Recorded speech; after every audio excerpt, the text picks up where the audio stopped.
আমরা অনেক সময় অনেক কিছু নিয়ে অভিযোগ করি না যে আমি এই স্যাক্রিফাইস করি, ওইটা করি, এটা অমনে করি, অমনে করি। এটা জিনিস কিন্তু আমাদের খেয়াল রাখতে হবে যে আপনি যদি স্যাক্রিফাইস না করেন তাহলে আপনার জন্য কিন্তু কেউ স্যাক্রিফাইস করবে না। মানে আপনি আপনি আপনার চারপাশের মানুষ, আপনি তাদের কাছ থেকে আপনার পরিবার-পরিজন, আপনি তাদের কাছ থেকে সার্ভিস চান, যেই সার্ভিসটা চান আপনি তাদের কাছ থেকে যে ভালোবাসা, কেয়ারনেস এবং কনসার্ন যেটা আপনি অ্যাটেনশন যেটা আপনি চান সেটা যদি সেম আপনি যদি তাদেরকে না দেন, তারাও কিন্তু আপনাকে দিবে না।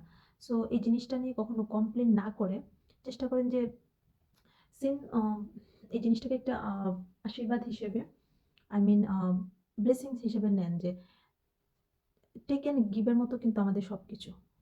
আমাদেরকে এই পৃথিবীতে ফ্রিতে আসলে কেউ কোনো কিছু দিবে না এবং ফ্রিতে আমরা ভালোবাসার কেয়ার হয়তো আমাদের বাবা-মার কাছ থেকেই অনলি পেতে পারি। আদারওয়াইজ আমাদেরকে এই পৃথিবীতে আল্লাহ তাআলা মানুষকে এভাবে সৃষ্টি করেছেন, একজন বাবা-মাই তার সন্তানকে সর্বোচ্চ ভালোবাসা দিবে। সো এছাড়া আপনি যার কাছ থেকে কিছু প্রত্যাশা করেন না কেন, যেটা আপনি তার কাছ থেকে প্রত্যাশা করেন, আপনাকেও সেটা তাকে দিতে হবে। আর স্যাক্রিফাইস, কম্প্রোমাইজ এই জিনিসগুলো কিন্তু আমাদের প্রতিটা সম্পর্ককে সুন্দর রাখে। তো আমরা যতটুকু স্যাক্রিফাইস করব, ততটুক আমাদের নিজেদের জন্যই করব বা নিজেদের জন্যই করি। তা না হলে আমরা সমাজে চলতে পারবো না। আমরা কারো সাথে মিলেমিশে একই ছাদের তলায় থাকতে পারবো না। ইভেন আমাদের আমরা সবচেয়ে বেশি স্যাক্রিফাইস